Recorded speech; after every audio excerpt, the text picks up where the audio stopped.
October 18th, 1943. 0400 hours. Forests outside Smolensk, Soviet Union. Vera Blackwell had been lying motionless for 20 consecutive hours. The temperature hovered at 15 degrees below 0 Celsius. Each breath she exhaled formed tiny ice crystals in the darkness. Any visible condensation could give away her position to the German observation post 473 meters distant. She was 23 years old, born in Philadelphia, raised in poverty, now operating 5,000 miles from home as the only black woman in the Soviet 6th Guards Army. Through the PE-4 scope mounted on her Mosin Nagant rifle, she observed German soldiers moving with casual confidence. They walked between fortified positions without excessive caution, smoked cigarettes in the open, stood exposed during shift changes. They believed themselves safe behind their defensive lines. For 3 weeks, Vera had been teaching them that belief. 27 shots fired, 27 deliberate misses, each one carefully calculated to appear genuine but ineffective, to create the impression of an incompetent sniper. Poor training or inadequate equipment. Not worth serious concern. The Germans had stopped taking her seriously 14 days ago. That was the goal. Today was October 20th. In approximately 8 hours, German officers from 3 divisions would gather outside that command bunker. A coordination meeting for winter defensive operations. High-ranking staff, strategic planners, the kind of targets that could change the course of battles. They would stand in the open, relaxed, unguarded, because for 3 weeks the shooter in these woods had demonstrated complete inability to hit anything. Vera had spent those weeks conditioning them, teaching them safety where none existed, building false confidence that would cost lives when shattered. 6 minutes from now, 8 hours in the future, she would fire 8 shots. 8 German officers would die. 400 to 600 Allied soldiers would live because of the chaos and disruption that followed.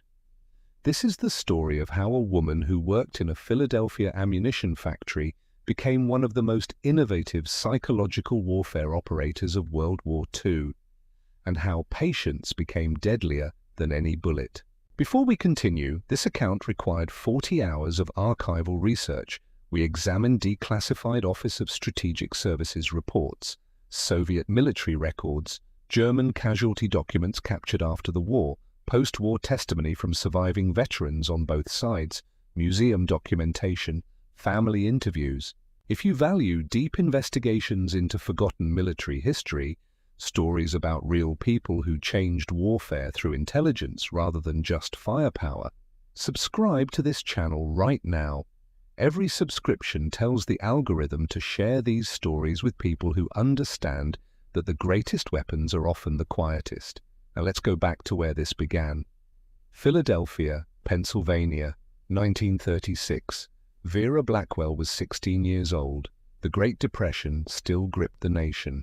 Her father, Silas Blackwell, worked at Midvale Steel Company operating precision lathes, one of the few Philadelphia facilities employing black workers in skilled positions rather than just manual labor. The work required extraordinary focus, measurements calculated to thousandths of an inch. A single mistake could destroy an entire piece. Waste materials the family couldn't afford. Silas would return home each evening with metal shavings clinging to his work clothes. He'd sit at their small kitchen table in the Federal Street row house and tell Vera the same thing he'd been saying since she was old enough to understand words. Baby girl, this world will give you one chance to prove yourself, maybe less than one. That chance needs to be perfect, not good. Perfect. Because they're looking for reasons to say you can't do it. Her mother, Opal, worked 16-hour shifts at a textile factory, industrial sewing, military contracts even before the war.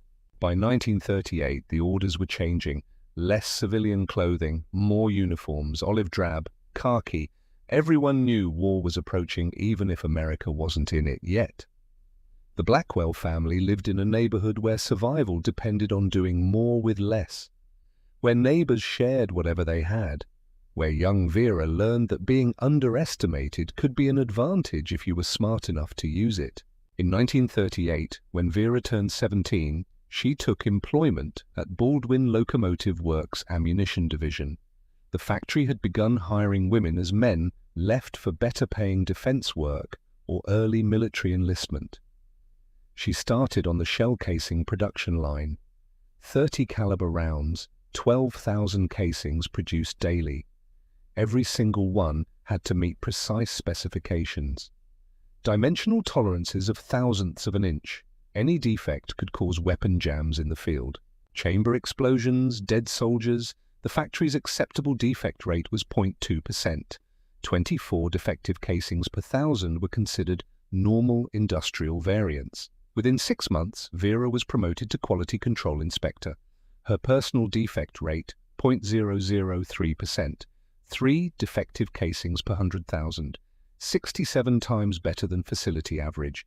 She would walk assembly lines with calipers and precision measuring instruments, checking dimensions that most inspectors verified with gauges. Vera could detect irregularities by visual inspection alone. Her eyes had been trained by years of watching her father work.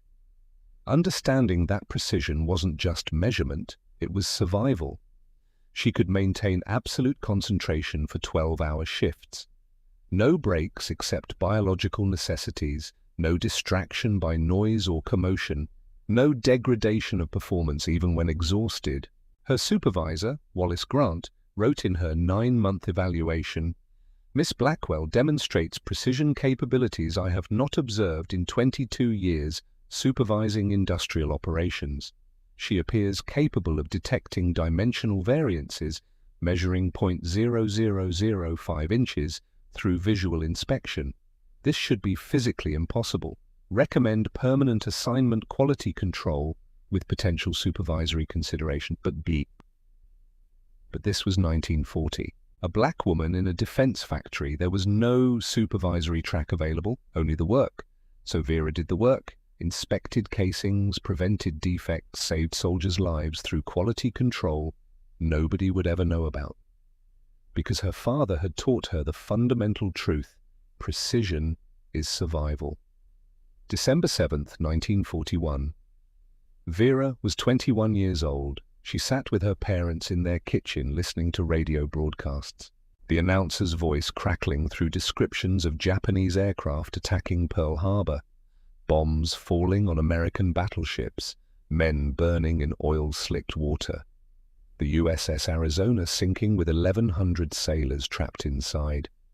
Silas sat with his head bowed, hands covering his face. Opal wept silently. Vera felt something different. Not grief, not shock, rage, precise, focused, cold rage. The same focused intensity she brought to inspecting 10,000 shell casings without a single error. The next morning she went to the Army recruiting station on Broad Street. The sergeant behind the desk looked up when she entered, looked down at his paperwork, looked up again with visible confusion. "We're not taking women, miss. If your husband or brother needs to enlist, they should come in person." "I don't have a husband. My brother is 13. I'm volunteering myself." Ding! The sergeant actually smiled. Patronizing, dismissive. "Honey, the Army doesn't need girls. We need soldiers. I work at Baldwin Locomotive, Quality Control. I can shoot. I can measure tolerances to 0.001 inches. I can maintain focus for 12 hours without... You can go back to your factory. That's how you serve. Make bullets for the men who'll fire them. Next." She tried again in January 1942, different recruiting station. Same response. Tried a third time in February. A different sergeant, older, less dismissive in tone but equally firm in conclusion.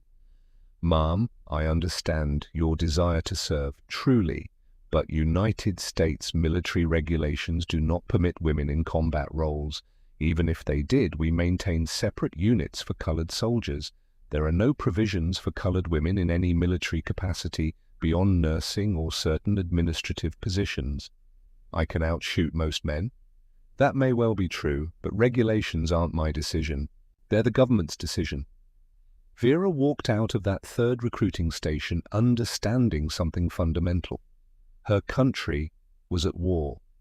Her country needed every capable person. But her country had decided she didn't qualify as capable, not because of ability, because of melanin concentration and chromosome configuration. The anger she felt wasn't hot, it was cold. Precisely calibrated, like measuring a shell casing and finding it 0.002 inches out of tolerance. She returned to the factory, kept working, kept perfect, kept waiting.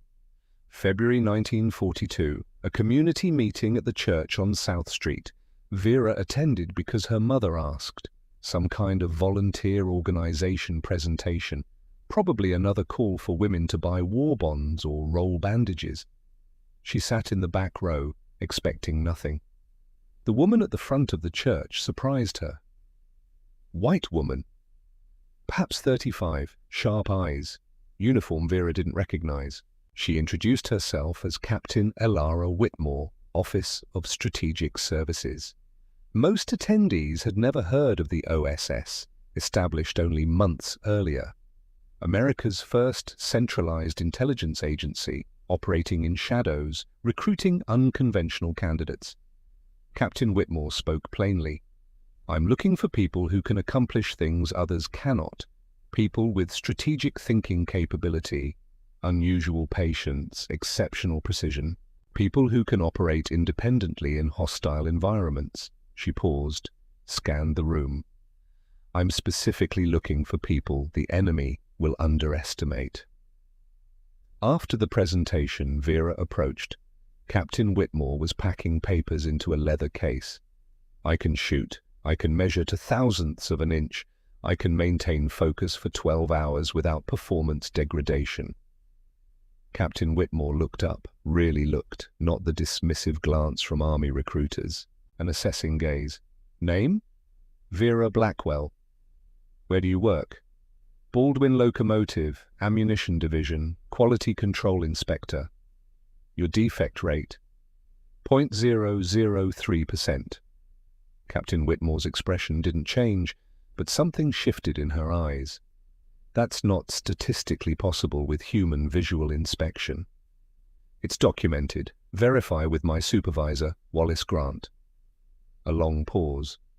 Then Captain Whitmore set down her case. Walk with me.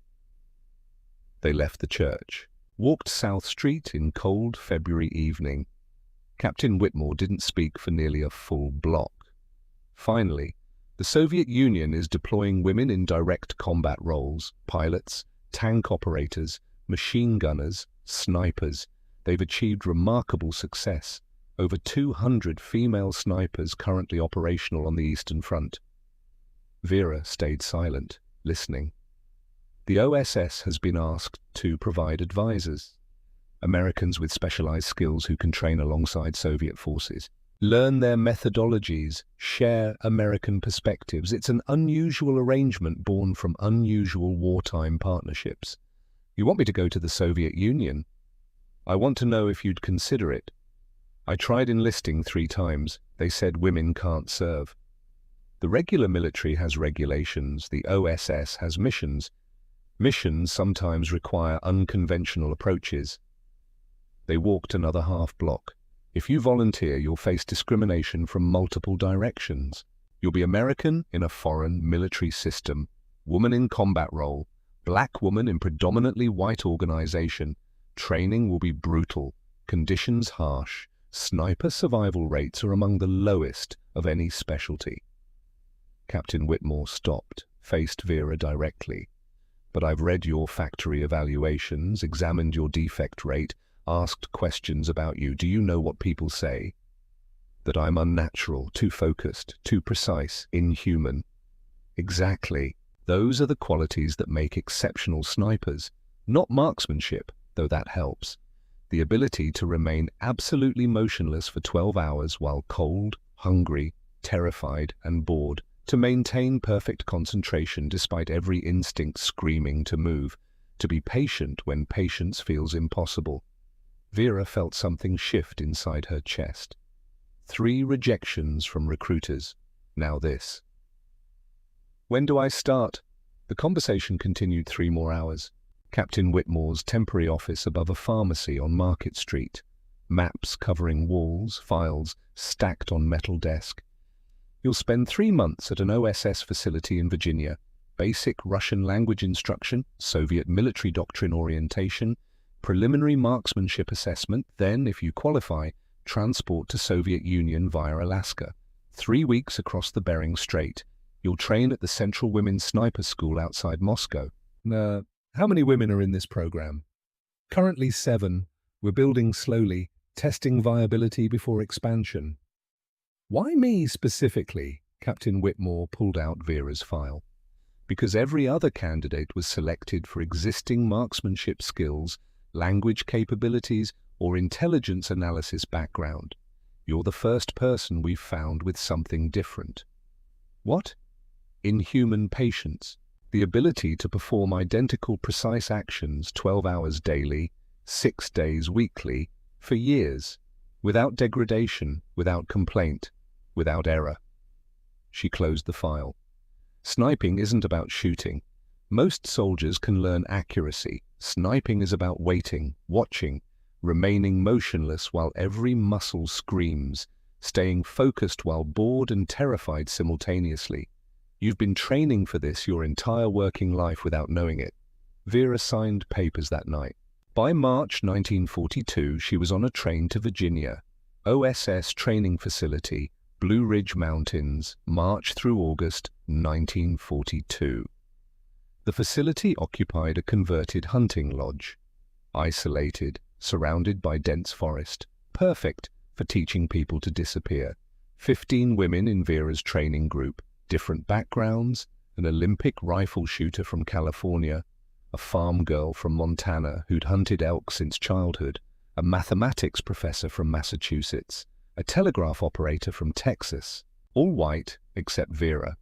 The instructors were military, Army, Marines, intelligence backgrounds. One instructor commanded immediate respect, Colonel Rebecca Stone, 62 years old, combat nurse in World War I, seen trench warfare firsthand, lost both sons in this war, one at Bataan, one in the North Atlantic when his destroyer was torpedoed. She never smiled, never offered comfort, never tolerated excuses. First day of training, she addressed the group. You are here because someone believed you might be capable of something most soldiers are not. Do not mistake that for special treatment. You will be held to higher standards than male soldiers, scrutinized more critically. Your failures will be amplified, your successes dismissed as luck. She paused, made eye contact with each woman. That is unfair, unjust, and absolutely real. Your choice is simple. Your choice. Prove them wrong through flawless performance or quit now and save everyone time. No one quit. Training was comprehensive. Russian language every morning, grammar, Cyrillic alphabet, military vocabulary. Vera struggled with languages. Her mind worked in measurements, not sounds. But she worked, studied, practiced. Afternoons were marksmanship, basic rifle handling, safety protocols, sight alignment, trigger control, progressive distance engagement, 100 yards, 200, 300. By May, they were hitting targets at 500 yards. Vera discovered unexpected aptitude, the same ability to detect thousandth-inch variations in shell casings translated to reading minute changes in sight picture, wind indicators, range estimation. Her breathing control was exceptional. Years standing at inspection stations had taught her to regulate breath, heartbeat, muscle tension. She could time shots between heartbeats, maintain absolute stillness for hours, calculate windage, elevation, and lead with remarkable speed. Instructor evaluation, May 15, 1942. Private Blackwell demonstrates natural sniper aptitude exceeding all current trainees. Ability to combine physical stillness with mental alertness is extraordinary. Patience exceeds soldiers with decade of experience. Recommend immediate advancement to complex scenario training. But it was the May exercise that changed everything. The exercise simulated combat, 6 targets in fortified position, defended by instructors playing enemy roles, 50 acres of forest. Mission: eliminate all 6 targets within 72 hours. Most trainees attacked immediately. Speed and aggression. 4 women completed the mission in 18 to 36 hours, all successful using conventional tactics. Vera took different approach. Day 1, didn't fire a single shot, observed, catalogued patterns, noted when defenders changed positions, relaxed, became predictable. Day 2, fired twice. Both deliberate misses. Close enough to be believable, far enough to clearly fail. The defending instructors noted the shots, increased alertness for approximately 1 hour, then relaxed. Dismissed her as incompetent or poorly equipped. Day 3, fired 4 more times in morning, all misses. By afternoon, defenders had stopped reacting seriously. One instructor was actually napping during his shift. At 1500 hours, Vera fired 6 shots, 90 seconds. All 6 targets eliminated. Exercise evaluators were stunned. Colonel Stone called her to command post. Explain your methodology, Private. Vera stood at attention. Mission parameters specified successful elimination, not time limit. I assessed that direct aggression would succeed, but would teach defenders to maintain constant vigilance. I chose to create false impression of incompetence. This led defenders to develop careless patterns. Once patterns were established, exploitation became simple. Long silence. Colonel Stone smiled. First time Vera had seen it. That is the most sophisticated tactical analysis I've encountered from any trainee in my career. You didn't just complete the mission, you weaponized enemy psychology. To the other evaluators, this methodology needs documentation. This is innovation.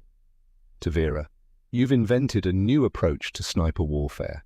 Question is whether it works against real enemies who won't respawn for next exercise. Permission to speak, Colonel? Granted. Real enemies are more predictable than training instructors. Training instructors know it's exercise. Real enemies think they're safe. That makes them easier to deceive. Colonel Stone studied her for a long moment. You're either brilliant or dangerously overconfident. We'll find out which. August 1942. Vera graduated top of class. Final evaluation. Private Vera Blackwell recommended for immediate deployment Soviet sniper training program. Demonstrates exceptional marksmanship, superior tactical analysis, psychological warfare capabilities beyond normal trainee expectations.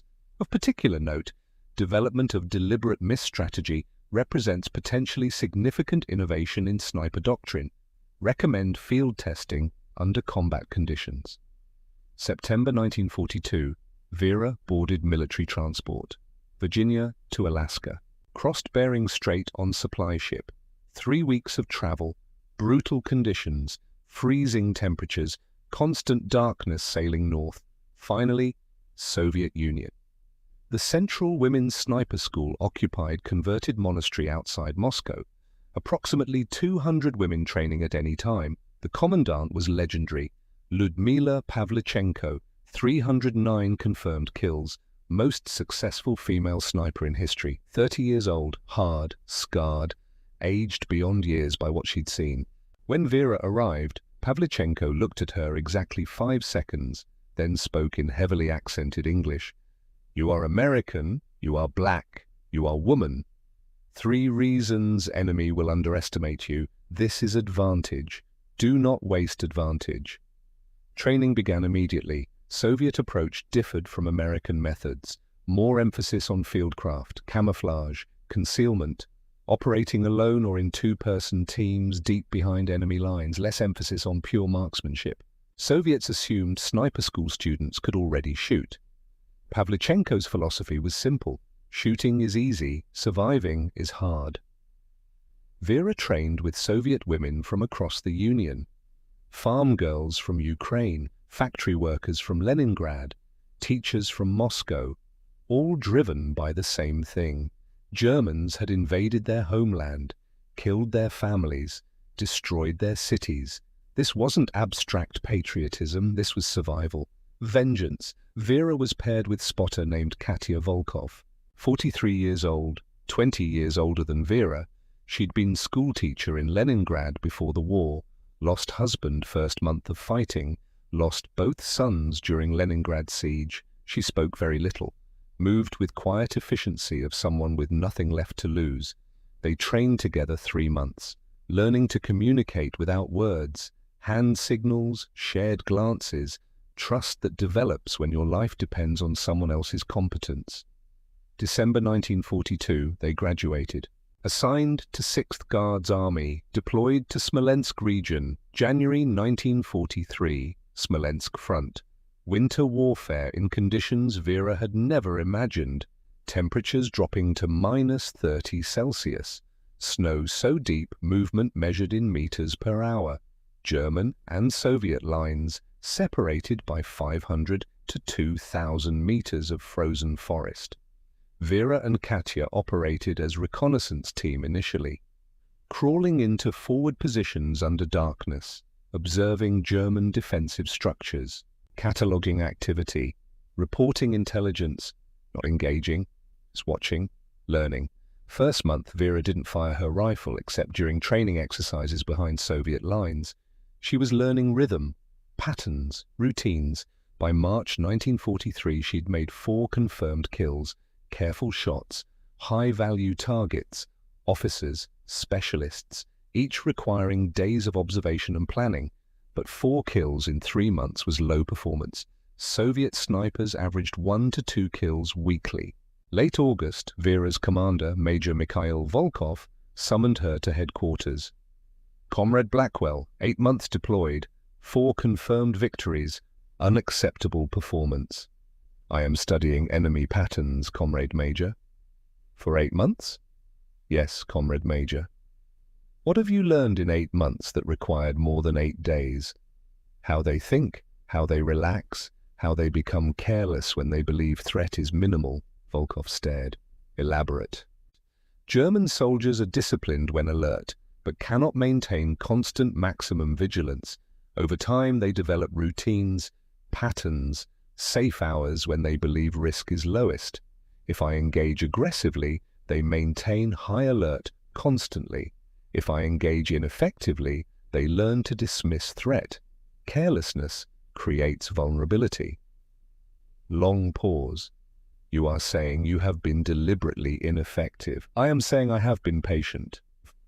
Red Army does not value patience over results, comrade. Red Army values victory, Comrade Major.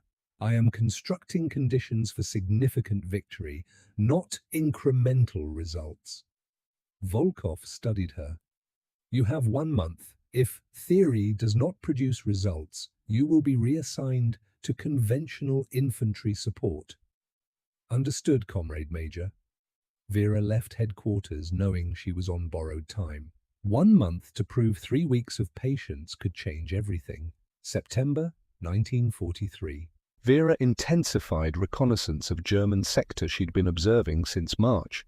Approximately 200 soldiers, fortified observation post, command bunker, machine gun positions.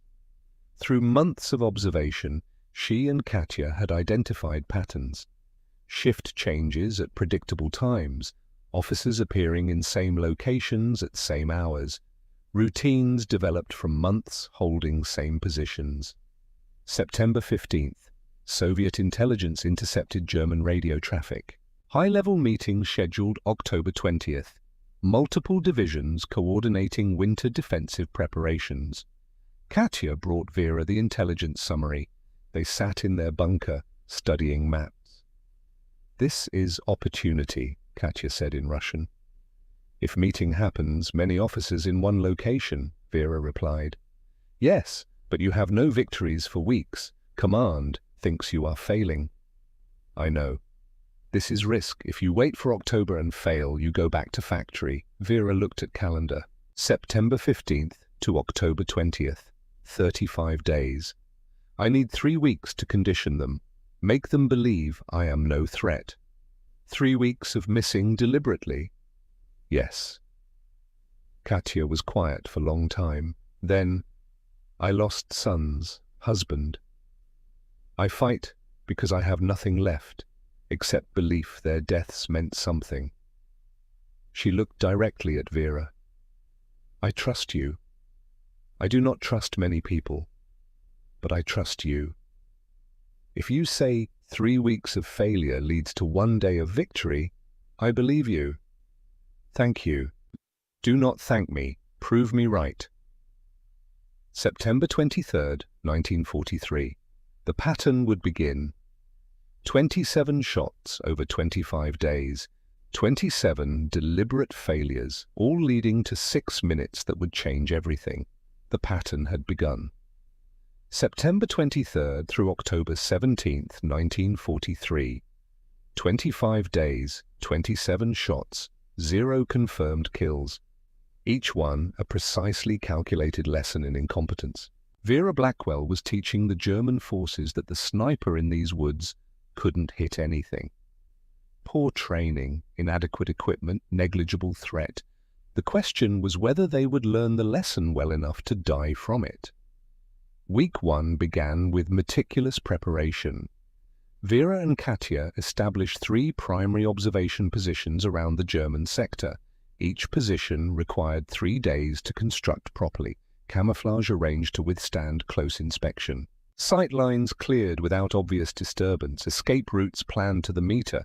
This wasn't improvisation, this was engineering. September 23rd, 09:30 hours. Vera had been in first position for 14 hours, temperature -5 Celsius. Through her PE4 scope, she observed a German soldier step outside the fortified observation post. 600 meters distant, lighting cigarette, standing in same spot she'd observed him occupy 47 previous times. Predictable, routine, safe, he thought. Vera controlled her breathing, calculated windage 8 kilometers per hour from west, adjusted aim point for bullet drop at this range, 24 inches, then deliberately shifted her aim 30 centimeters left. The Mosin Nagant cracked. Recoil pushed against her shoulder. Through the scope, she watched bullet impact. Wooden post, 30 centimeters left of soldier's head. Splinters flew. The soldier dove for cover, disappeared inside fortification within 3 seconds. Vera worked the bolt, chambered another round, did not fire again.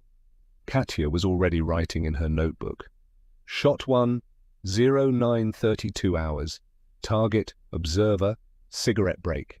Miss left, 30 centimeters. Response, immediate dive to cover. Alert status raised. They remained motionless. The German response was textbook. Soldiers emerged from various positions, taking cover, scanning tree line, looking for muzzle flash, smoke, movement. Vera's position was perfectly concealed. They saw nothing. After 20 minutes, activity gradually subsided. Soldiers returned to normal routines. Through her scope, Vera observed an officer examining the bullet impact point.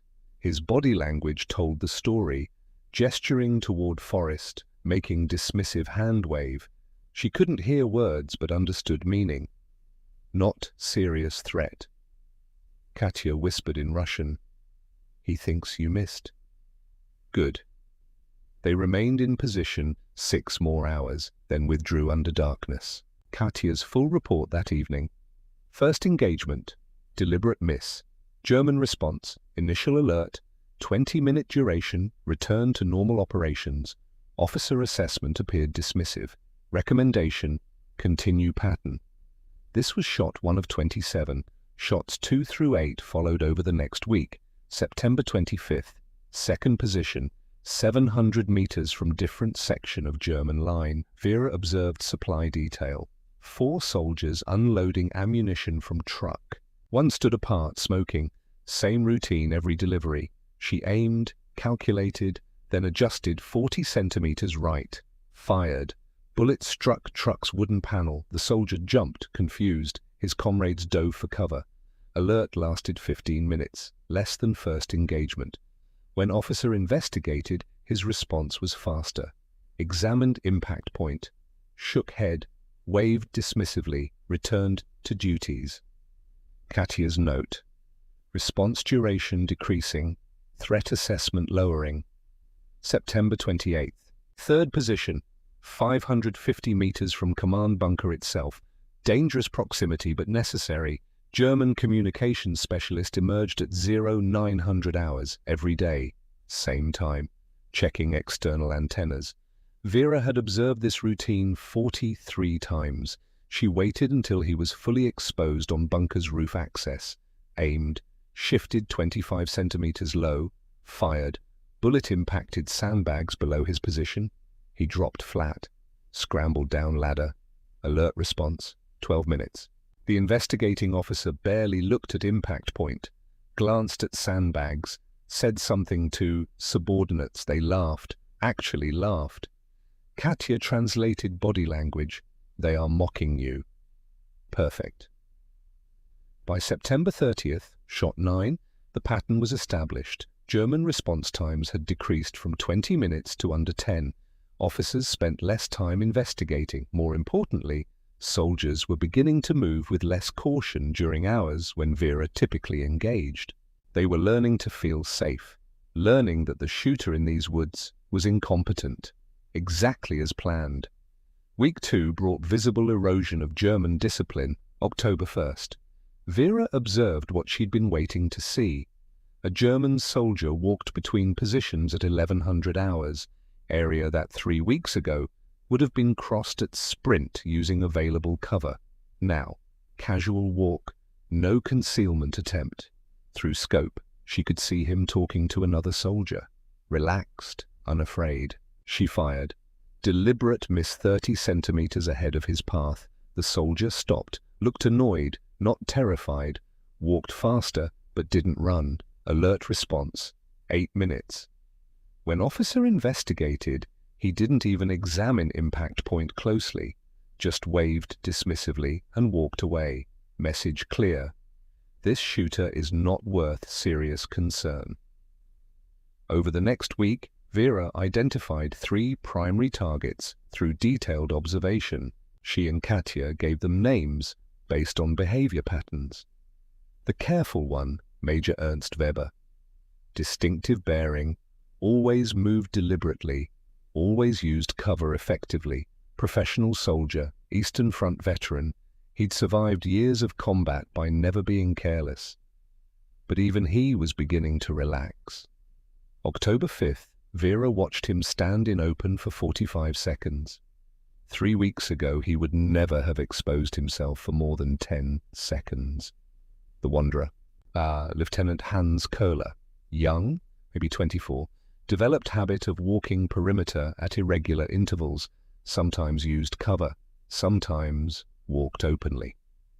October 6th, he walked entire northern perimeter without once using available concealment. Vera could have taken the shot 20 times, didn't. The Smoker. Captain Friedrich Ott. Every day at 1500 hours, he emerged from command bunker, walked to same spot, smoked cigarette, surveyed surrounding terrain with binoculars. Military routine. Predictable. Vulnerable. He would be one of the first targets when the moment came. By mid-October, Katya's documentation had become extensive.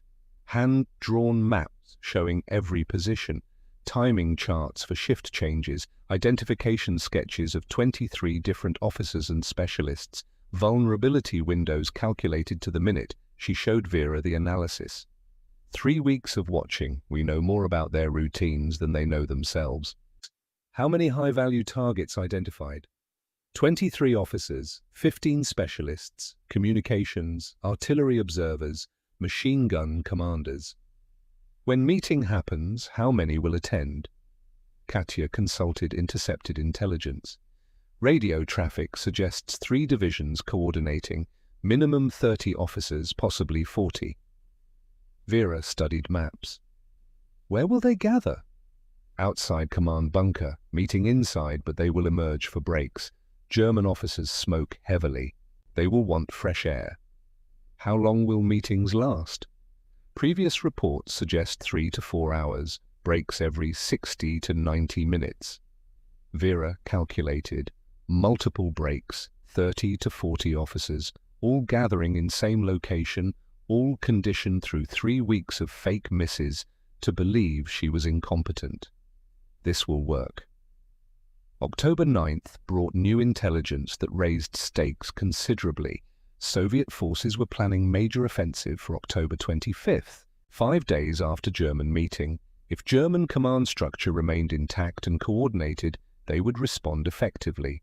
Estimated Soviet casualties high. If German command structure was disrupted, confused, decapitated, their response would be delayed and uncoordinated. Estimated Soviet casualties significantly reduced. Major Volkov summoned Vera to headquarters. She expected relief of duty. Instead, he showed her offensive plans. "You have been ineffective for 8 months, Comrade Blackwell. Normally, reassignment would have occurred weeks ago, but your spotter, Comrade Volkov, has convinced me you are executing long-term strategy." He pointed to map. October 20th, German officers gather here. October 25th, we attack across this sector. If those officers are alive and coordinating, many Soviet soldiers die. If those officers are dead, fewer Soviet soldiers die. He looked at Vera directly. "I am giving you until October 20th to prove strategy works. If you succeed, you will have contributed significantly to saving Soviet lives. If you fail, you will be reassigned and your approach documented as failed experiment." "Understood, Comrade Major. I am told you have been firing at Germans for 3 weeks without achieving results." "That is correct, Comrade Major." "Explain why I should believe this is strategy rather than incompetence." Vera chose words carefully. "Because competence, Comrade Major, is not always measured by immediate results. Sometimes competence is measured by whether final result justifies intermediate costs." Volkov studied her. "You speak like philosopher. I need soldiers." "I am soldier who understands that mind is more powerful weapon than rifle." "Prove it." October 10th brought unexpected validation. Soviet military intelligence intercepted German counterintelligence report. The document had been filed 3 days earlier by German battalion intelligence officer. Subject: Ineffective enemy sniper operations, Sector 12. The report read, in translation, "Enemy sniper activity has been observed over past 14 days, 17 shots fired, 0 casualties inflicted. Assessment: inadequate training or inferior equipment. Threat level: negligible. Recommendation: no dedicated counter-sniper resources necessary. Standard security protocols sufficient." When Major Volkov showed Vera the intercepted document, she allowed herself a small smile. "They think I'm incompetent, Comrade Major." "They have documented it officially." "Good. That means when I demonstrate competence, they won't believe it until too late." This was the twist Vera had been constructing.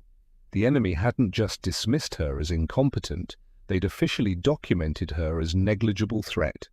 Filed paperwork, made institutional assessment, which meant when she wasn't incompetent anymore, their entire defensive posture would be based on false intelligence.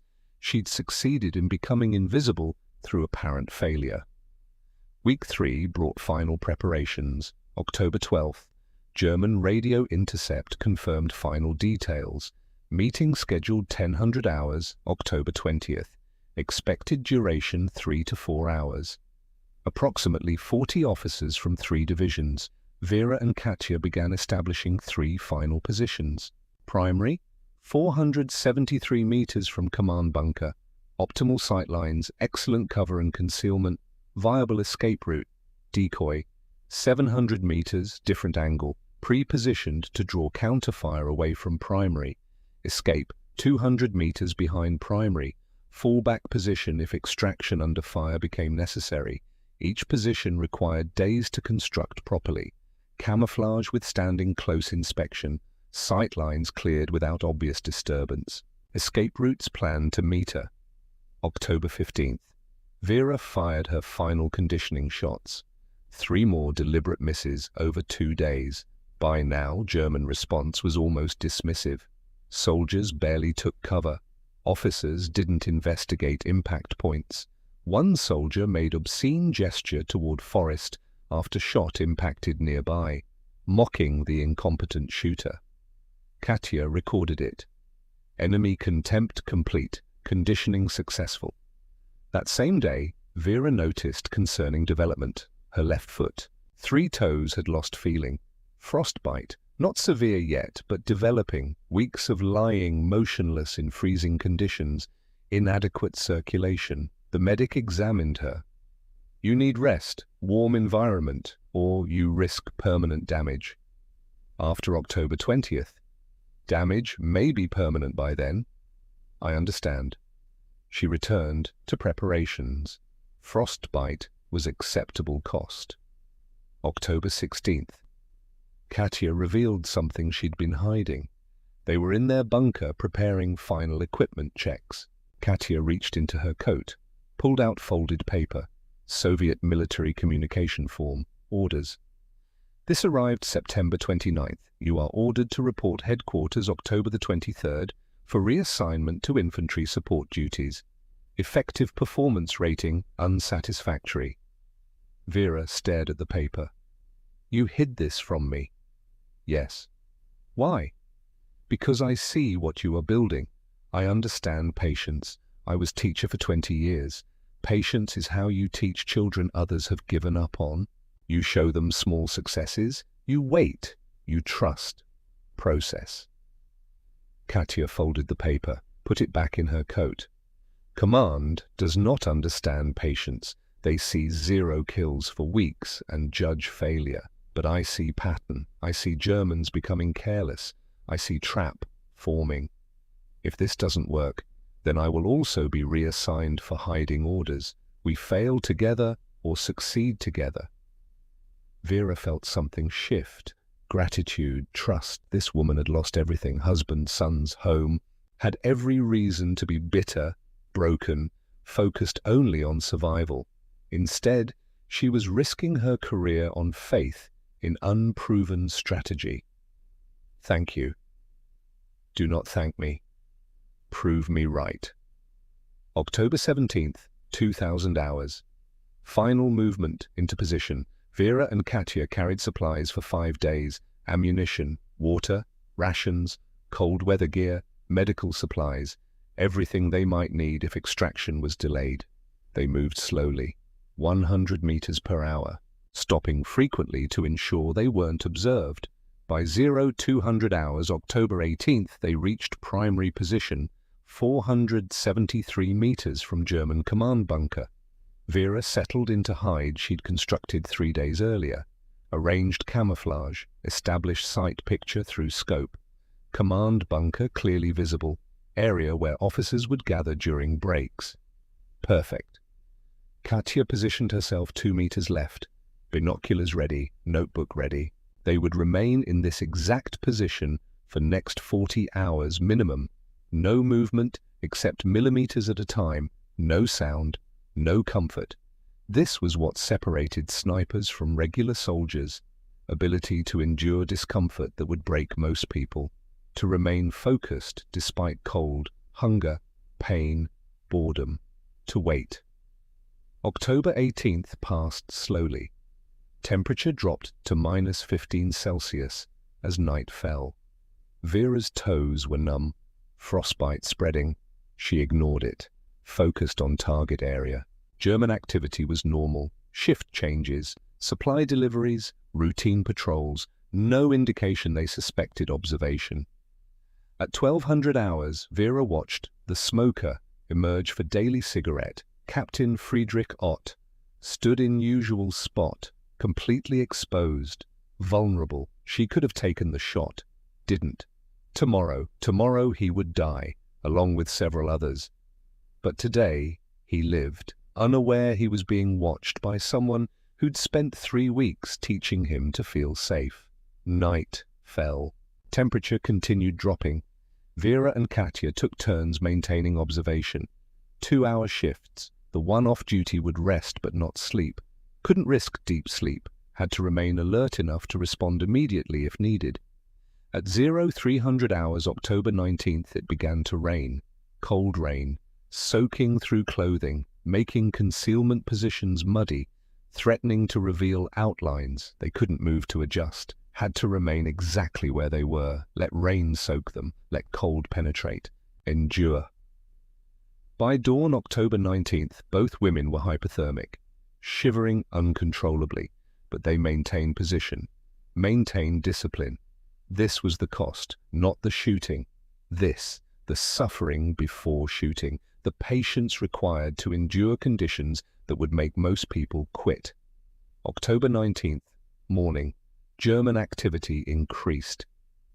At 0900 hours, Vera observed first staff cars arriving, Mercedes, Opel, military vehicles, officers emerging, unfamiliar faces, higher ranks than local garrison, division commanders, senior staff arriving for tomorrow's meeting. By 1000 hours, 17 vehicles had arrived. Katya counted officers. At least 32 visible, probably more inside already. Through scope, Vera observed them, walking between command bunker and temporary billeting, laughing, smoking, casual, confident. They thought they were safe behind defensive lines, protected by distance from Soviet positions, secure. At 1500 hours, the smoker emerged as usual, but this time he wasn't alone. 3 other officers joined him, all smoking, all standing in open, all completely vulnerable. Vera watched through scope, calculated ranges, wind conditions, firing solutions. Tomorrow she would fire, but today was still conditioning, still teaching them they were safe. At 1530 hours, one junior officer looked directly toward Vera's position, not seeing her. Camouflage was perfect, but looking in her direction. For a moment, Vera wondered if he sensed something, some instinct, warning. Then he laughed at something another officer said, turned away, went back inside, alive, for now. October 19th, evening. Rain stopped. Temperature dropped further, -18 Celsius. Vera's hands were shaking, not from fear, from cold, from 40 hours without proper movement, from frostbite damage spreading up foot. Katya whispered, "Can you still shoot?" "Yes." "Your hands are shaking." "They'll steady when needed." "How do you know?"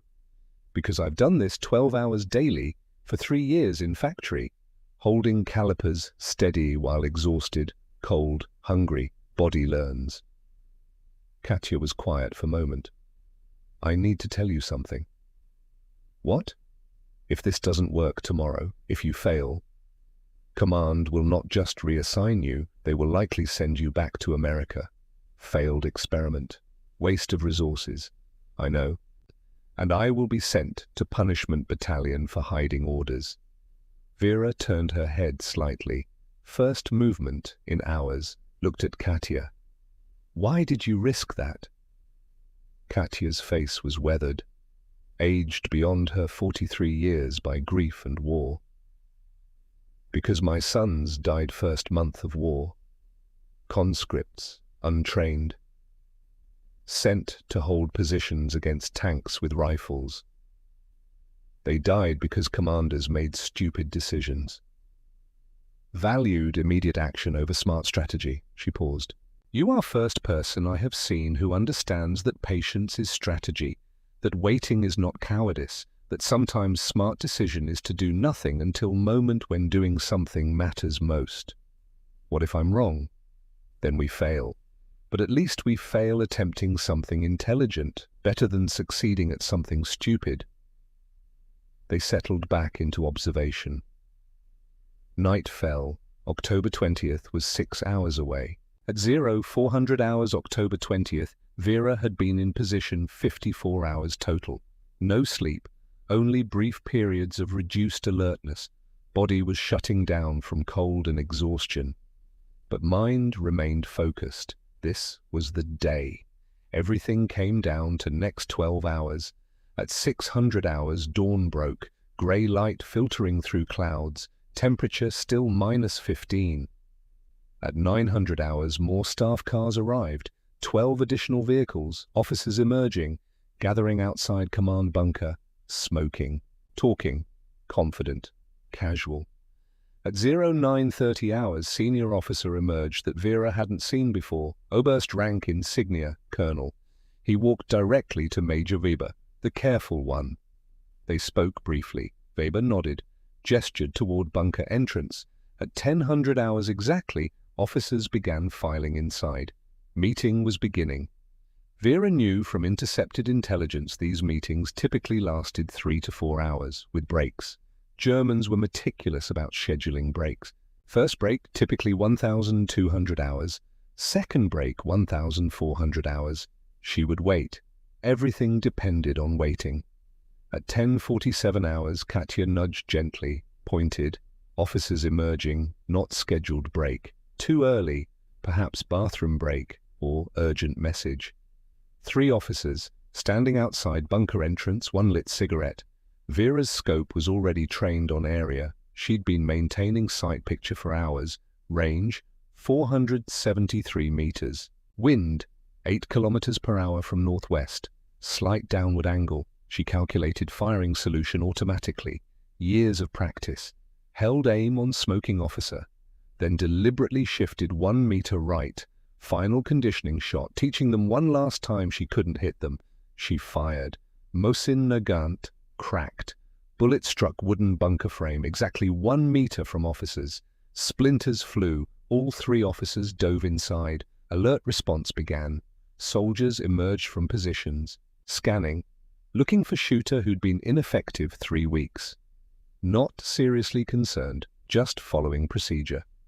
Vera watched through scope. After 5 minutes, she saw Major Weber emerge briefly.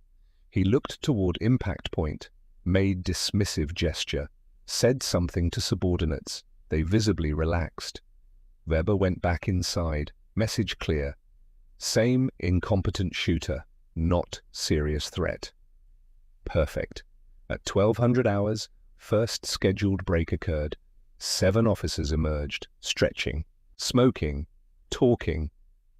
Vera tracked them through scope. Not yet, not enough targets. She needed maximum concentration. At 12:45 hours, bunker door opened wide. Officers began emerging in groups. 5, then 7 more, then another 6. 23 officers total outside. Largest gathering she'd observed in 6 months of reconnaissance. They stood in open, no defensive posture, some smoking, some consulting papers, some just enjoying fresh air after hours in cramped bunker, all vulnerable, all conditioned through 3 weeks of fake misses to believe sniper in these woods was no threat. Vera's breathing slowed, hands stopped shaking, cold, faded from awareness. Everything narrowed to sight picture, wind calculation, range estimation, target selection, 3 weeks of patience, 27 deliberate failures, 54 hours in this exact position, all leading to this moment. She selected first target, Major Ernst Weber, the careful one.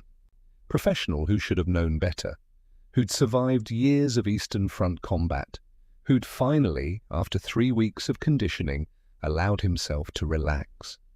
Crosshairs settled on his chest. Center mass. No more deliberate misses. No more teaching. Only execution. She exhaled slowly. Let breath settle. In natural pause between heartbeats, she pressed the trigger. October 20th, 1943. 12:45 hours and 12 seconds. The bullet left Vera Blackwell's rifle at 828 meters per second, traveling through air at -15 Celsius, density altered by cold, trajectory affected by northwest wind at 8 kilometers per hour, 473 meters of flight, time 0.57 seconds. In that fraction of a second, the world continued as normal. Major Ernst Weber stood outside the German command bunker, cigarette between his fingers, discussing supply routes with Captain Friedrich Ott and a junior lieutenant whose name Vera didn't know. 20 other officers milled about nearby, stretching after 2 hours in a cramped meeting room, smoking, laughing at something someone had said, comfortable, safe, protected by weeks of learning that the shooter in these woods was harmless. The bullet entered Weber's chest 3 centimeters left of sternum, penetrating the thoracic cavity, severing the aortic arch. Death was instantaneous. His brain didn't process what had happened. One moment, standing, speaking, alive. Next moment, nervous system shut down. Collapse. He hit the frozen ground before the sound of the shot reached the other officers. For exactly 2.3 seconds, no one moved. The human brain requires time to process unexpected trauma. Weber had been speaking. Now he was on the ground. Blood spreading across snow. The officer's mind struggled to connect cause and effect. Then someone screamed, "Präzisionsschütze!" Precision shooter, not sniper. The word choice mattered, because in that scream, that officer had just realized something terrifying. The incompetent shooter who'd missed for 3 weeks hadn't been incompetent at all. Every miss had been deliberate, every shot placed exactly where intended, teaching them to dismiss the threat. And now, chaos erupted. 22 officers running in every direction, diving for cover, scrambling toward doorways. Panic, pure, undiluted panic, because the rules had just changed. The safe zone was no longer safe. The shooter they'd learned to ignore was now the most dangerous thing in their world. Through her scope, Vera watched the scatter pattern, tracked movement, selected targets with clinical precision. Katya beside her whispered in Russian. Communications, running left, blue-collar tabs. Vera shifted aim, found him, 28 years old maybe, sprinting hard for the bunker entrance, 20 meters from safety. She calculated his speed. 4.2 meters per second, panicked run, inefficient, arms pumping too high, where he would be in 0.6 seconds. She led the target, aimed at empty air 3 meters ahead of him. Exhaled, pressed trigger. 12:45 hours and 23 seconds. The communications officer's legs went out from under him mid-stride. Momentum carried him forward. He slid 5 meters across frozen ground. Stopped. Didn't move again. Vera worked the bolt. Smooth, mechanical. The motion she'd practiced 10,000 times. Muscle memory so ingrained she didn't think about it. Just executed. German soldiers were returning fire now. Random shots into the forest. Muzzle flashes visible even in daylight. Desperation shooting. None of it close to Vera's actual position. They were firing at the decoy position 700 meters northwest. The position she'd made slightly obvious. Knowing stressed soldiers shoot at the first plausible target, not the actual threat. Katya. Spotter. Binoculars. Northeast sandbags. Partial cover. Vera found him. Young. Frightened. Pressed against sandbags that looked like protection. They were protection. From frontal fire. From most angles. But Vera had spent 6 months studying geometry. From her specific position at 43 degrees oblique, those sandbags created no shadow. The spotter thought he was hidden. Through her scope, Vera could see his entire upper body. She fired. 12:45 hours and 35 seconds. The spotter's binoculars fell. He slumped sideways. 3 kills, 23 seconds of shooting. But years of preparation. A German captain was organizing a response. Professional soldier, trying to establish fire discipline, shouting orders, getting soldiers into proper defensive positions, attempting to locate the actual shooter position through tactical analysis rather than panic. Good officer, doing exactly what training taught. He was crouched behind a wooden support beam. Thought he had cover. The beam was 12 centimeters wide at its thickest point. His shoulder extended past it. 14 centimeters of exposure. Vera could see it clearly. She fired. 12:45 hours and 48 seconds. The captain's shoulder jerked backward. He spun, hit the ground. His soldiers watched their leader fall. The organized response collapsed back into panic. 4 kills. A senior major emerged from the bunker entrance, drawn by the gunfire, trying to understand the situation. He scanned the area, saw bodies, saw chaos, started to raise his hands to shout orders, never finished the gesture. Vera fired. 1,246 hours and 5 seconds. The major went down on the bunker steps, his body blocking the doorway. Officers trying to escape had to climb over him, slowing their movement, creating a bottleneck. 5 kills, 93 seconds total elapsed time. Inside the command bunker, Oberst Heinrich Kraus was trying to understand what was happening. Radio reports were contradictory. Multiple snipers. Unknown number of attackers. Heavy casualties. He grabbed the field telephone, demanded situation report. The response was garbled. Panicked voices. Screaming. Gunfire. Kraus had commanded on the Eastern Front for 2 years.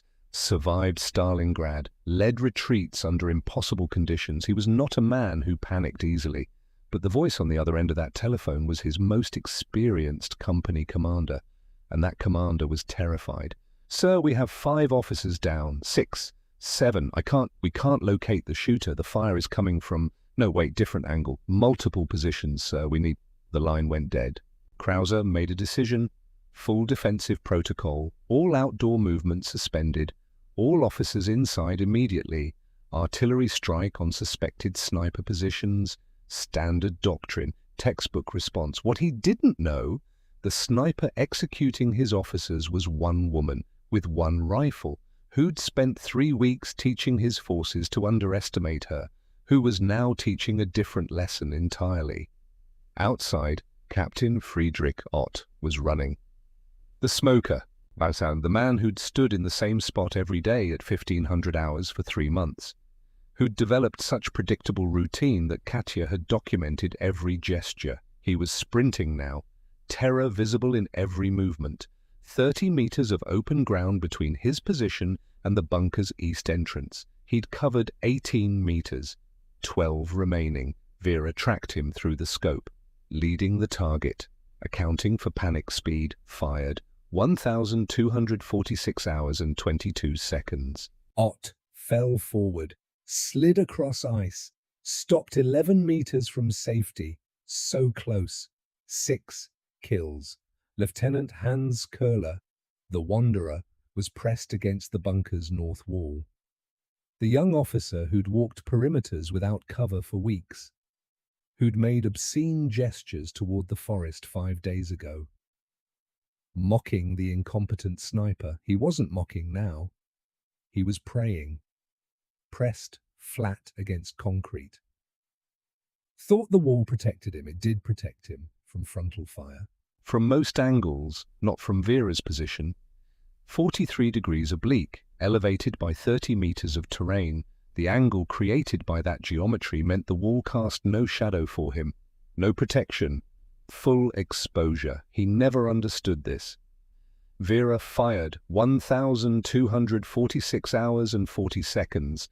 Köhler collapsed against the wall he'd trusted to save him. 7 kills. 1 target remaining that Vera could acquire, an artillery coordination specialist. She'd watched him for weeks, always with maps, always coordinating fire missions. He'd crawled into a terrain depression. Smart tactical decision, using ground rather than man-made cover. The depression was 18 centimeters deep, adequate concealment from ground-level observation, completely inadequate against elevated sniper fire. Vera could see his entire back. She fired. 12:47 hours and 15 seconds. The specialist stopped moving. 8 confirmed kills. The remaining German officers had found genuine cover or made it inside the bunker. Vera scanned through her scope. No targets visible. All movement had ceased. She lowered the rifle slightly, maintained sight picture, ready to engage if anyone emerged. They didn't. They'd learned. Katya was writing in her notebook, hands shaking slightly, not from fear, from adrenaline, from witnessing something she understood was historic. 1245 to 12. Major, command position, center mass, immediate fatality. 1245 to 23. Communications officer, running, torso, immediate fatality. 1245-35. Artillery spotter, partial cover northeast, upper chest, immediate fatality. 1245-48. Captain, organizing defense, exposed shoulder, delayed fatality, estimated 30 seconds. 1246-05. Senior major, bunker entrance, headshot, immediate fatality. 1246-22. Captain, open movement, torso, immediate fatality. 1246-40. Lieutenant, north wall, false cover, side torso, immediate fatality. 1247-15. Artillery specialist, terrain depression, back shot, immediate fatality. 8 confirmed kills. 6 minutes, 2 seconds total engagement time. Remaining enemy forces withdrawn to cover. Area denial complete. She looked at Vera. Neither woman spoke. What was there to say? 3 weeks of patience, 27 deliberate failures, 54 hours in this exact position without real sleep. All culminating in 6 minutes of perfect execution. The plan had worked. Better than expected. Katya reached over, squeezed Vera's shoulder once, brief contact, acknowledgement. Then both women settled into absolute stillness. Because now came the dangerous part. The response. At 12:50 hours, German artillery began. The first shells landed 700 meters northwest of Vera's position. Exactly where the decoy position was located. Exactly where Vera had expected them to concentrate fire. The barrage was massive, 155mm shells, impact explosions visible even at this distance, trees disintegrating, earth fountaining upward, shrapnel spreading in lethal radius.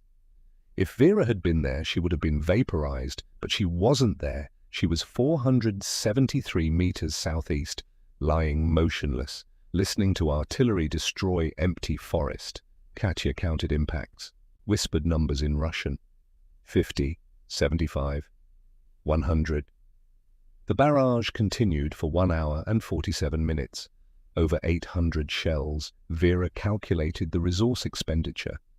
Ammunition that could have been used against Soviet armor, against infantry positions, against actual targets, instead obliterating nothing, shooting at a ghost. When the artillery finally stopped, silence fell. Unnatural silence. The forest that had stood for centuries was now splintered wreckage, smoking craters, chemical smell of explosives heavy in the cold air. At 15:30 hours, German infantry began sweeps. Vera could hear them. Systematic movement through the destroyed sector, clearing the area where they believed the sniper had been. They found nothing, because nothing was there. By 1700 hours, they expanded the search pattern, moved outward from the destroyed zone, covered ground in overlapping sectors. Professional search, well executed, they passed within 28 meters of Vera's actual position. Twice, walked right past. Her camouflage was perfect. Branches arranged to blend with natural growth. Position selected to break up human outline. Zero unnatural patterns. Zero indication anyone had ever been there. The Germans saw forest, not the 2 women who'd been lying there for 56 hours. At 18:30 hours, darkness began falling. The search teams withdrew. German doctrine didn't permit night operations in forest without illumination support. Too dangerous. Too easy for Soviet forces to ambush searchers. By 2000 hours, the German lines had settled into defensive posture. Maximum alert. Everyone inside hardened positions. No movement. No exposure. Complete defensive lockdown. Perfect. At 2200 hours, Vera finally moved. Millimeters at a time. Fingers, toes, shoulders, restoring circulation. The pain was extraordinary. 56 hours in near freezing conditions without real movement. Her left foot was completely numb. The frostbite that had started days ago had progressed. Tissue damage was severe. Permanent. She knew it. Didn't care. Mission accomplished. Katya moved beside her, gathering equipment, notebook, maps, binoculars, everything packed with surgical precision. Leave no trace, no evidence, nothing for German intelligence to analyze. They began extraction, crawling.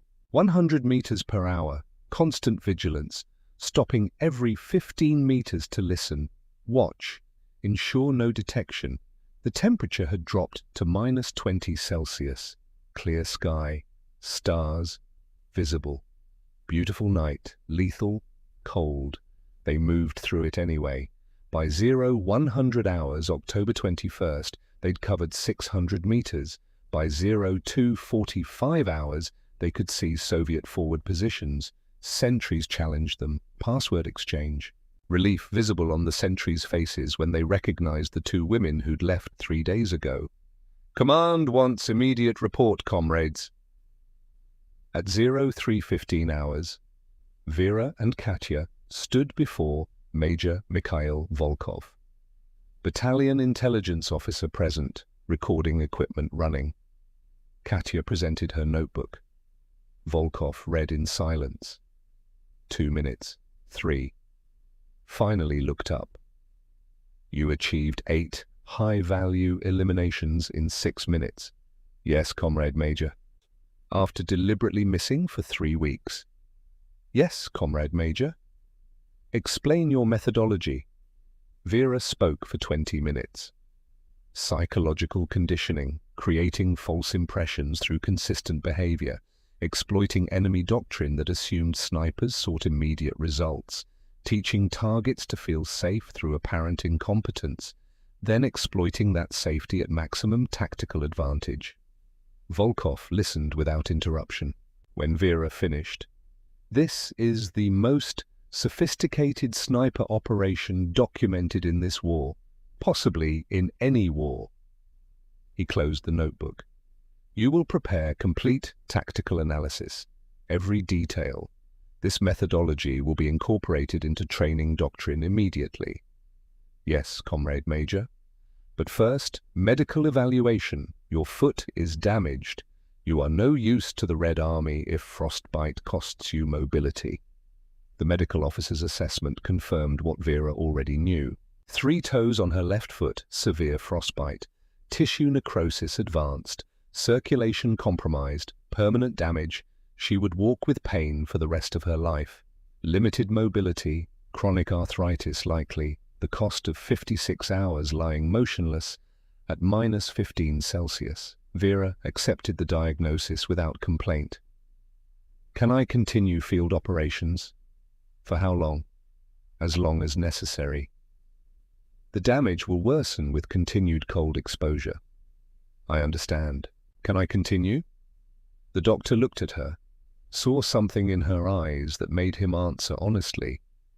"Yes, until you physically cannot, which will be soon." "Then I continue." The intelligence impact became clear within 48 hours. German radio intercepts showed immediate changes. Defensive protocols updated across entire Army Group Center. All outdoor officer gatherings prohibited. Movement restricted to night hours or heavy weather only. Meetings relocated to underground bunkers exclusively. Counter-sniper teams deployed to every sector. Resources diverted from offensive operations. Soviet intelligence analysts quantified the impact. Estimated 38% reduction in German coordination efficiency. Response times to Soviet movements increased by average 42 minutes. Command decisions delayed due to difficulty assembling senior staff. All traceable directly to psychological impact of October 20th operation. 8 German officers killed, but hundreds of German officers now operating under severe constraints. Fear multiplying effect beyond the actual casualties. The invisible threat more powerful than visible enemy. 1 woman, 1 rifle, 6 minutes of shooting. Weeks of strategic impact. The mathematics of psychological warfare. October 25, 1943, the Soviet offensive launched as planned. 5 divisions attacking across the Smolensk sector, German response was delayed, uncoordinated. Officers who should have been coordinating defense were separated, unable to gather for tactical planning, communication degraded by fear of radio intercept, decision-making paralyzed by decentralized command. The offensive succeeded beyond projections. Soviet casualties, 41% below estimated. Territorial gains, 23% above objective. German forces withdrew in disorder. Post-battle analysis credited multiple factors, but intelligence reports specifically noted enemy command disruption following October 20th sniper operation created exploitable vulnerability in defensive coordination. Vera never saw those reports. Didn't need to. She understood what she'd accomplished. 8 kills that saved hundreds of lives. That was the mathematics that mattered. November through February 1944, Vera continued operations, always using the same methodology. Weeks of observation, deliberate misses first, conditioning enemy psychology, patient waiting, then sudden, devastating accuracy when maximum tactical advantage presented. She trained 12 Soviet snipers in the technique, formal instruction sessions, practical demonstrations. Psychological theory. One trainee, a woman named Marina Sokolova, achieved 41 confirmed kills over 4 months using Vera's methodology. Another, Anna Petrova, became training instructor herself. Spreading the doctrine, the Blackwell method, formal designation, psychological conditioning through apparent incompetence, classified, restricted, not for general distribution, only for sniper specialists with demonstrated tactical understanding. By February 1944, Vera's total confirmed kills reached 43, not the highest number among Soviet snipers, but achieved through methods that multiplied effectiveness. Every kill she made created paranoia affecting hundreds of enemy soldiers. Fear as a weapon. Invisible, incalculable, more devastating than bullets. March 15, 1944. Forward observation position. Routine reconnaissance. Vera and Katya had been in position for 18 hours, watching German supply routes, documenting movement patterns, no engagement planned, intelligence gathering only. At 14:23 hours, German artillery opened fire. Random harassment mission, not targeted. Just standard procedure. Shells landing across suspected Soviet observation areas. Bad luck. Terrible luck. One shell impacted 7.3 meters from their position. Shrapnel spread in deadly cone. Katya was killed instantly. Metal fragment penetrated skull just above left ear. Death was immediate. No pain, no awareness, no final words. She was alive. Then she wasn't. Vera was thrown backward by the blast. Multiple shrapnel wounds in left leg. Severe bleeding. Partial hearing loss from concussion. Burns across right side from explosion flash.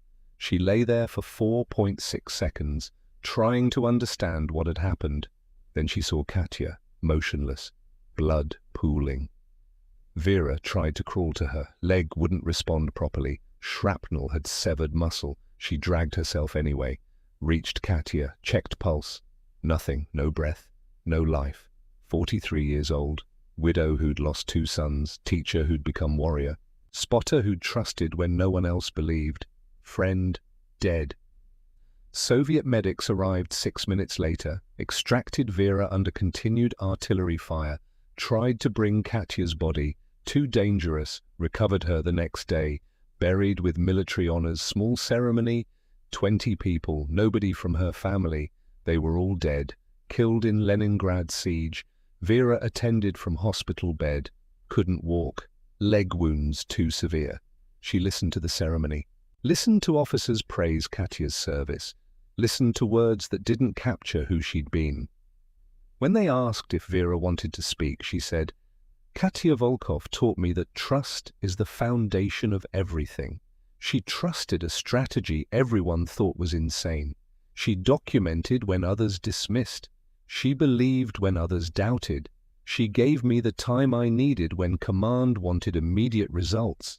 She was the better soldier. I was just lucky enough to survive telling her story." Medical evaluation after ceremony was definitive. Leg wounds too severe for continued field operations. Hearing damage affected tactical awareness. Combat service terminated.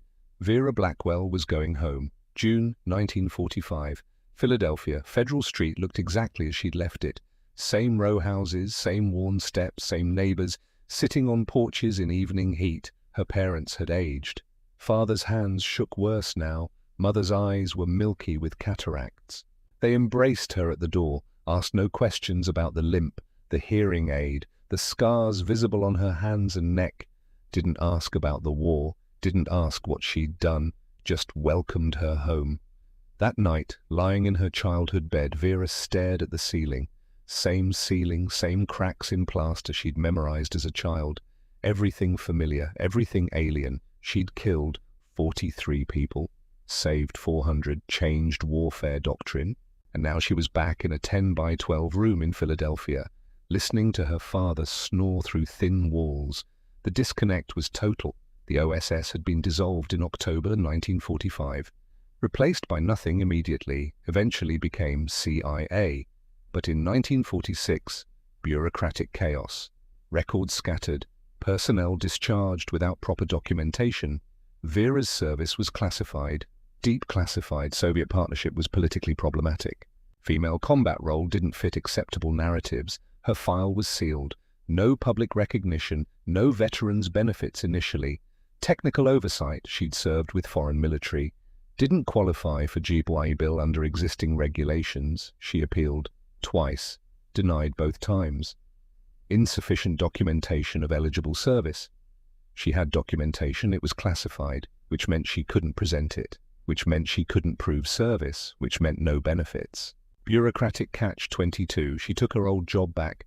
Philadelphia Navy Yard machinist, quality control inspector.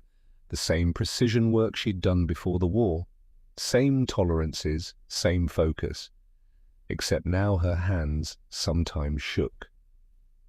Frostbite damage, nerve trauma, she worked through it, learned to compensate. Her defect rate increased slightly, from 0.003% to 0.008%, still 60 times better than facility average, still exceptional. Just not perfect anymore. Perfection had cost 3 toes and a friend's life. In 1947, she married Luther Hayes, fellow machinist, Navy veteran, served on destroyer in Pacific, seen combat at Leyte Gulf. They understood each other without needing words. The silence of people who'd experienced things civilians couldn't comprehend.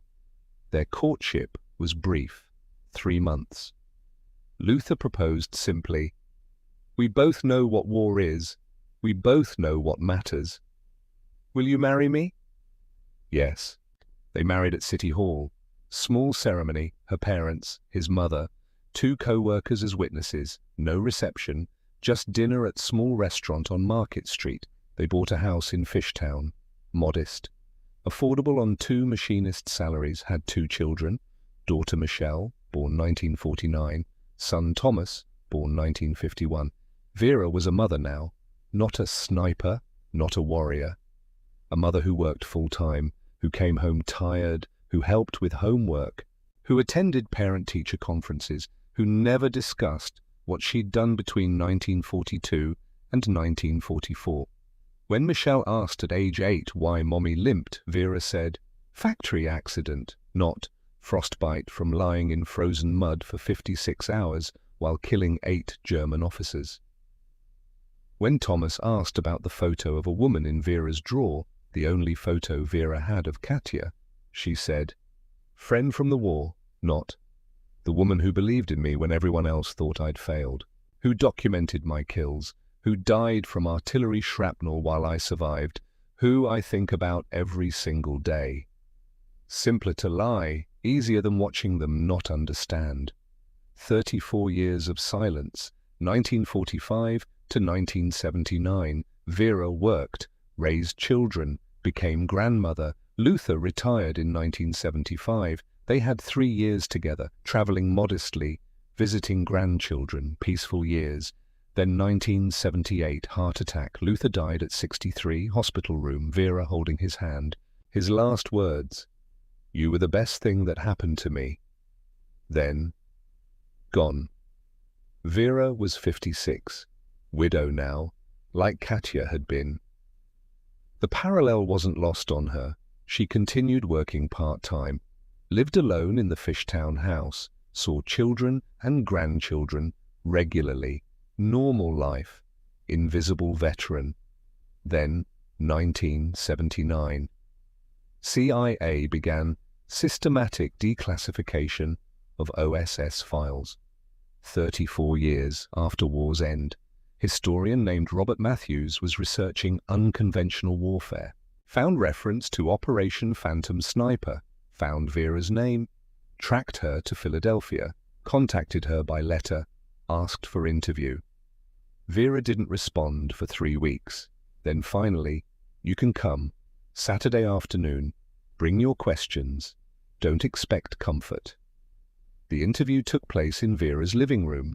Matthews brought recording equipment, notebook, prepared questions. Vera sat in her chair, the one Luther used to sit in, spoke for 6 hours, told the complete story. Factory work, OSS recruitment, Soviet training, fake miss strategy, October 20th, 1943, 6 minutes and 8 kills, Katya's death, the 43 total, the cost. Matthews listened without interruption, recorder running. When Vera finished, he sat quiet for a long time. Finally, "This is one of the most remarkable military operations I've encountered in 20 years of research. Why has no one heard this story?" Vera's answer was direct. "Because I'm a black woman who served with Soviets during a war America wants to remember as simple good versus evil. My story complicates that, so it gets filed away. It shouldn't be. Maybe. But I didn't serve for recognition. I served because it needed doing. Recognition now doesn't change what mattered then. What mattered then? Saving lives. 400 Soviet and American soldiers who lived because 8 Germans died. That mathematics, that's what I carry." Matthews published his research in 1982. Military History Quarterly. Academic Journal. Circulation 4,000. Most people never saw it. But the people who mattered saw it. Military historians, doctrine specialists, sniper school instructors. They started paying attention. 1985, invitation to speak at U.S. Army Sniper School, Fort Benning, Georgia. Vera was 63 years old, pronounced limp, hearing aid visible, hands showing tremor. The instructors were skeptical. This elderly woman was supposed to teach them. She didn't give traditional lecture. Told story instead, not about kills, about patience, about understanding that competence sometimes requires appearing incompetent, about the difference between achieving results and achieving the right results at the right time. She ended with, "You're learning from me because I survived. That makes me lucky, not heroic." The hero was Katya Volkov. She believed when belief required faith. She documented when others dismissed. She died doing her job. Learn from her sacrifice. Remember her name, not just mine. Because sniping isn't about the shooter. It's about the team, and she was the better half of our team. One instructor, Captain James Rodriguez, asked, "Mom, when you fired that first real shot on October 20th, what were you thinking?" Vera considered carefully. "I was thinking about shell casings, about my father teaching me that precision matters because imprecision kills, about every defective round I'd prevented from leaving the factory, each one potentially saving a soldier's life. And I was thinking that these 8 men were somebody's sons, but killing them might save 400 other sons, that mathematics is terrible, but it's war. War is terrible mathematics. You make the calculation and you live with it." Silence. How do you live with it? Poorly, but you live because not living dishonors the ones who didn't get to make that choice. Katya didn't get to come home, so I come home, and I carry it for both of us. The Army incorporated Blackwell methodology into sniper doctrine that year. Formal designation, psychological conditioning, tactics for sniper operations, still taught today, usually without Vera's name attached. Just advanced psychological approach utilizing apparent incompetence to create target complacency. But the concept came from a woman in frozen mud. Understanding humans better than strategists understood war. 1990s brought more attention, documentaries, interviews, academic conferences. Vera accepted some invitations, declined most. Health declining, arthritis severe, walking painful, but mind remained sharp. 2000 traveled to Moscow, first time since 1944. Memorial dedication, Soviet women snipers, 2,000 names, 800 survived the war. Katya Volkov's name was there. Third panel, 17th name from top. Vera stood before it, touched the engraved letters. 56 years since Katya died. Since they'd lain together in frozen positions. Since Katya had trusted a plan everyone else thought was insane. Russian official asked Vera to speak. She said, Katya Volkov was 43 when she died. She'd lost everything that makes life worth living. Husband, sons, home. She had every reason to stop caring. Instead, she cared more. She gave me the time I needed when everyone wanted immediate results. She believed when belief was hardest. She was the better soldier. I was just the one who survived to remember. So I'm here to say her name, Katya Volkov. Say it with me.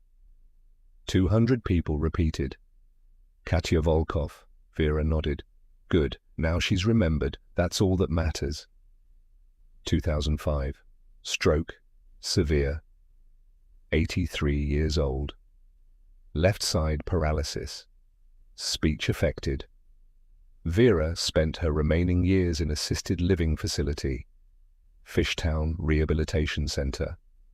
Small room. Window overlooking street. Daughter Michelle visited daily, brought grandchildren, 5 total now. They knew grandmother had been in the war, didn't understand details. How do you explain to a 10-year-old that grandmother killed 43 people? That she invented psychological warfare tactics still used today? You don't. You let them know her as grandmother, who smiled when they visited, who listened to their stories about school, who was patient, always patient. February 2nd, 2009. Vera Blackwell died, 87 years old. Pneumonia. Peaceful death. Daughter and son present, her last coherent words whispered to Michelle. Tell them Katya's name. Important. Remember. Then, gone. The obituary in Philadelphia Inquirer was brief. Vera Blackwell Hayes, 87, of Philadelphia, retired machinist, Philadelphia Navy Yard, survived by daughter Michelle Torres, son Thomas Hayes, 5 grandchildren, veteran of World War II, memorial service Friday, 2 p.m. Laurel Hill Cemetery, private. 37 people attended funeral. 2 World War II veterans in attendance, both in their 80s, neither had known about Vera's service, found out at funeral when Michelle read prepared statement. My mother served in the Office of Strategic Services from 1942 to 1944. She operated as a sniper with Soviet forces. She achieved 43 confirmed kills and developed psychological warfare tactics still taught today. She saved an estimated 400 to 600 Allied lives through her operations. She never sought recognition. She carried the weight of what she'd done with dignity and silence. She would want you to remember not her kills, but her partner, Katya Volkov, who died March 15, 1944, and who believed in my mother when no one else did. The 2 veterans stood, saluted. One said, "We should have known. We should have honored her while she lived." Michelle replied, "She wouldn't have wanted that. She wanted to be normal. Let her have been normal." 2012. Pentagon declassified Vera's complete service records. 34 years after her death, the documentation was extensive. Katya's notebooks, After-action reports, intelligence assessments, German documents captured post-war confirming psychological impact. The numbers were extraordinary: 43 confirmed kills over 6 months, 27 deliberate misses over 3 weeks, 8 kills in 6 minutes. Psychological impact: 38% reduction in German operational efficiency across 4 divisions. Estimated Allied lives saved: 400 to 600. 12 Soviet snipers trained in her methodology.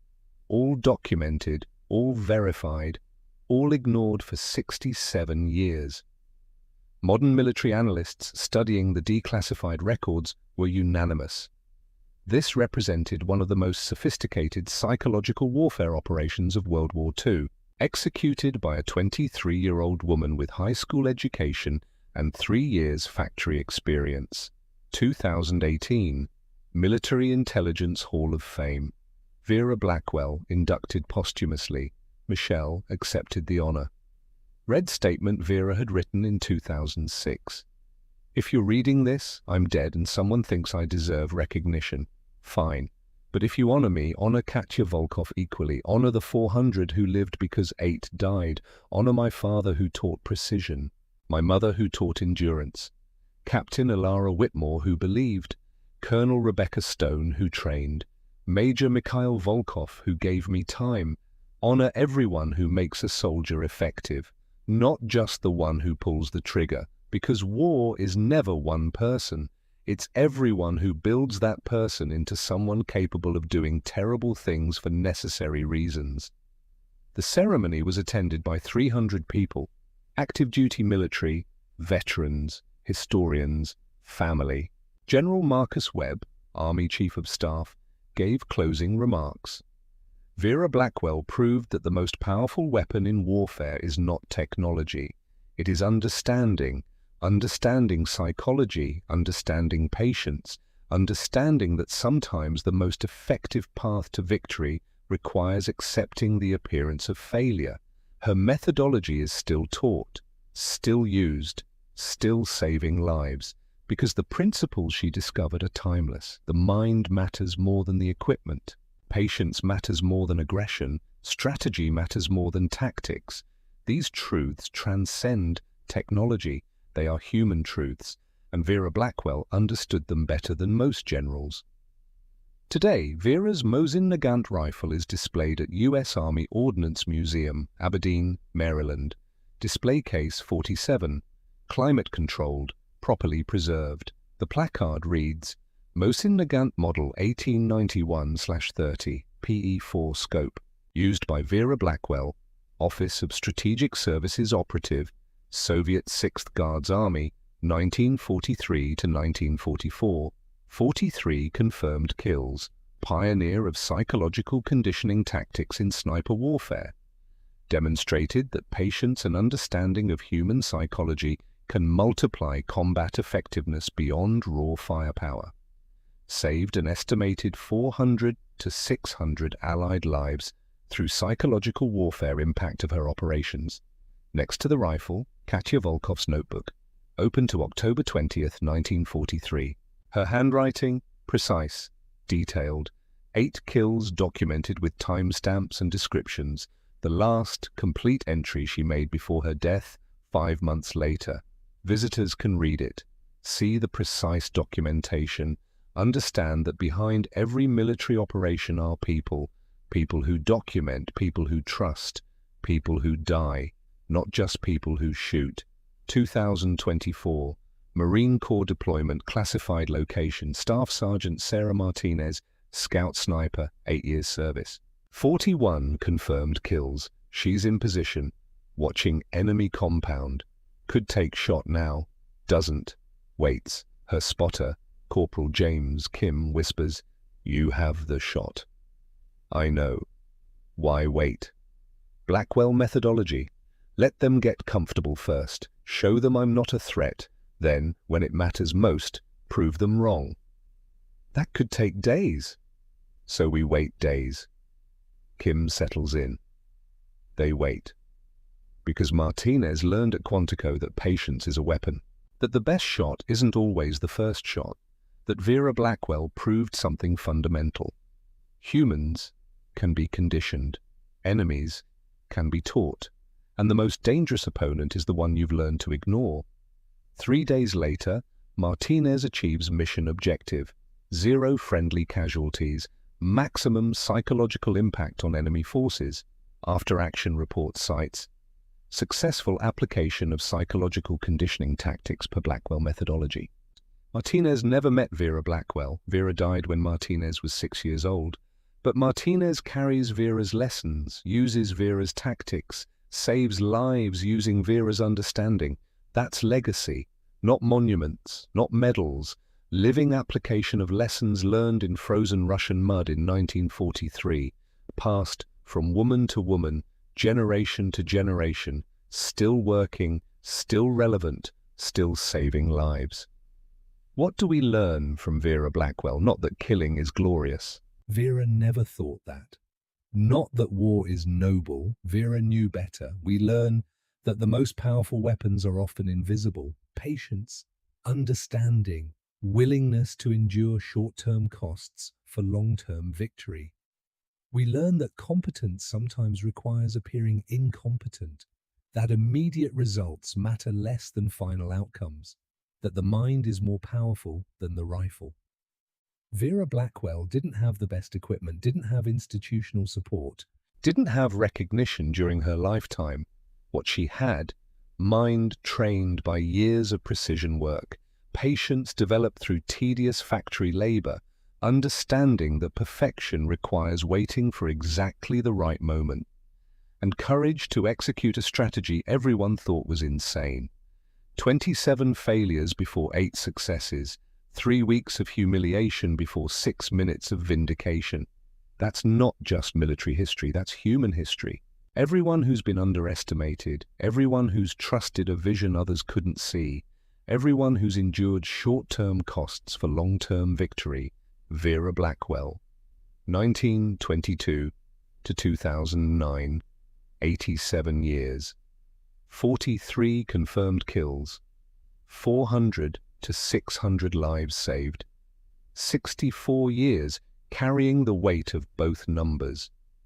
She once said to Robert Matthews in that 1979 interview, "People ask if I'm proud. I'm not proud. I'm not ashamed. I did what was necessary.